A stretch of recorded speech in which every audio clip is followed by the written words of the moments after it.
Hello, welcome to all in one அம்சா. இன்னைக்கு சேலம், அம்மாப்பேட்டை, கிருஷ்ணபுதூர், கொய்யாத்தோப்பு, புத்து மாரியம்மன் விளக்கு பூஜைக்காக எல்லாம் ஒன்று சேர்ந்துருக்கோம். தைப்பூச விரதத்து நாள் அன்று நாங்கள் எல்லாத்துக்கும் இங்கே பூஜை பண்ணலாம். கும்பாபிஷேகம் நடந்துச்சு இல்லைங்களா, அந்த கோவில் தான்.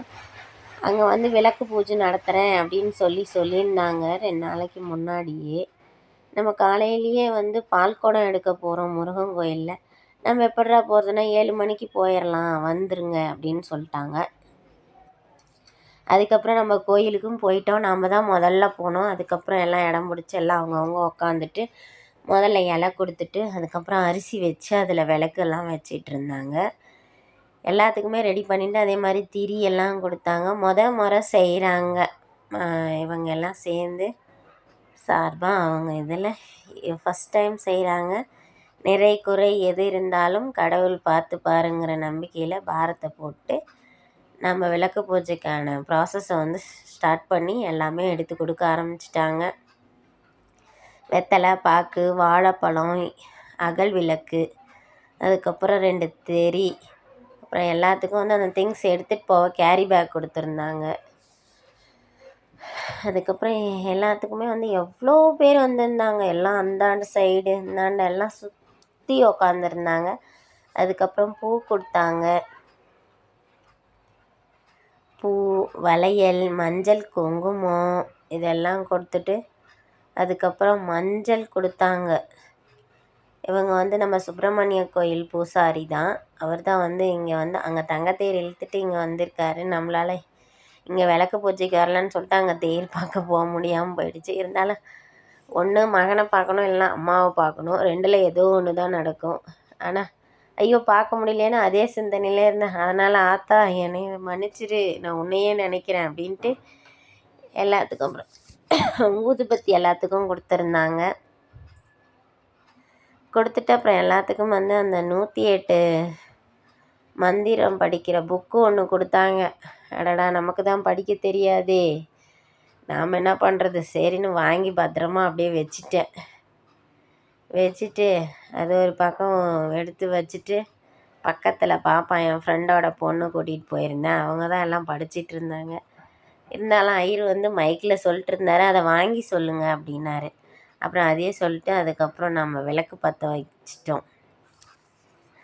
விளக்கெல்லாம் பற்ற வச்சுட்டு முதல்ல விநாயகர் வழிபாடு தான் சொன்னாங்க.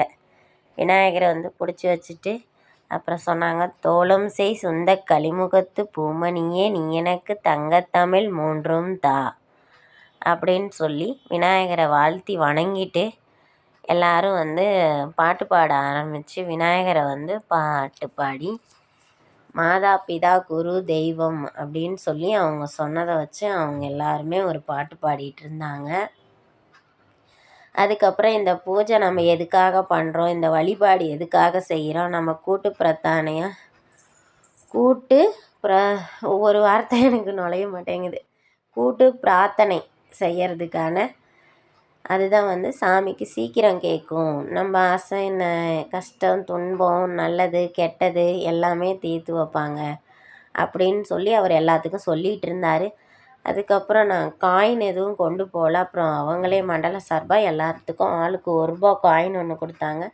அப்புறம் எனக்கு பக்கத்தில் இருந்த அம்மாவும் ஒரு காயின் கொடுத்தாங்க. அதை வாங்கி வச்சுட்டு அதுக்கப்புறம் நாங்கள் அதை எல்லா காயினையும் வச்சிட்டோம். அதுக்கப்புறம் குபேந்திர லட்சுமியே வருக, எல்லோரும் செல்வ செழிப்பாக 18 மந்திரம் இது சொன்னாங்க, லட்சுமி போற்றி சொல்லிவிட்டு அந்த காயினை கொண்டு போய் நீங்கள் பத்திரமா உங்கள் பீரோவில் வச்சுக்கோங்க அப்படின்னு சொல்லிட்டு சொன்னாங்க. அதுக்கப்புறம் நம்ம ஒவ்வொரு இதாக எல்லாம் படிச்சிட்டு இருந்தாங்க. இவங்கெல்லாம் ஒவ்வொன்றா படிக்க நாமளும் அப்படியே நாமளும் அவங்க சொல்கிறத வாங்கி அப்படியே நம்ம சொல்லிகிட்டு இருந்தோம். சொல்லிவிட்டு எல்லாத்துக்குமே சிறப்பாக எல்லாமே நல்லா இருந்துச்சு, நல்லா பண்ணினாங்க. எல்லாருமே ரொம்ப ஈடுபாடோடு பண்ணியிருந்தாங்க. நிறைய பேர் புதுசாக விளக்குக்கு பூஜை வச்சவங்க, நிறைய பேர் கலந்துக்கிட்டவங்களுக்கு ஒரு இதாக இருக்கும். புதுசாக கலந்துக்கிட்டவங்களுக்கு இது ஒரு அனுபவமாக இருக்கும். இனிமேல் வருஷம் நடத்துவாங்கன்னு நினைக்கிறேன். அதுக்கப்புறம் குங்கும அர்ச்சனை பண்ணோம். அது வந்து நம்ம விளக்குக்கிட்ட போட்டு இது பண்ணுவோம், திருப்பி எடுக்க இதாக இருக்குன்ட்டு அதுக்கு ஒரு கண்டெய்னர் இது கொடுத்தாங்க. அந்த பேப்பர்லேயே அர்ச்சனை பண்ணி பண்ணி போட்டால் மிச்சம் நம்ம வீட்டுக்கு எடுத்துகிட்டு வந்து நம்ம கொடுத்துக்கலாம் அப்படின்னு சொல்லிட்டு. அப்புறம் ஒவ்வொரு அர்ச்சனையாக பண்ணிகிட்டு இருந்தாங்க. ஒவ்வொரு அர்ச்சனையாக பண்ணிகிட்ருக்கோள்ள அது நமக்கு பார்க்கவே நல்லா வியப்பாக நல்லா இருந்துச்சு. அதுக்கப்புறம் பூஜை பண்ணுறதுக்காக ஐயர் வந்துட்டார். நம்ம கிட்டத்தட்ட பூஜையும் கிட்டத்தட்ட நெருக்கிட்டோம். எல்லா மந்திரமும் சொல்லி முடிச்சிட்டு எல்லாம் பக்கமாக நெருக்கிட்டு இலை போட்டு வடமாலை சாத்துறதுக்காக எல்லாம் நம்ம கிட்ட போய் ஷூட் பண்ண முடியல. நம்ம தான் விளக்கு கிட்ட உக்காந்துருந்தோமே, நம்ம அங்கே போக முடியல.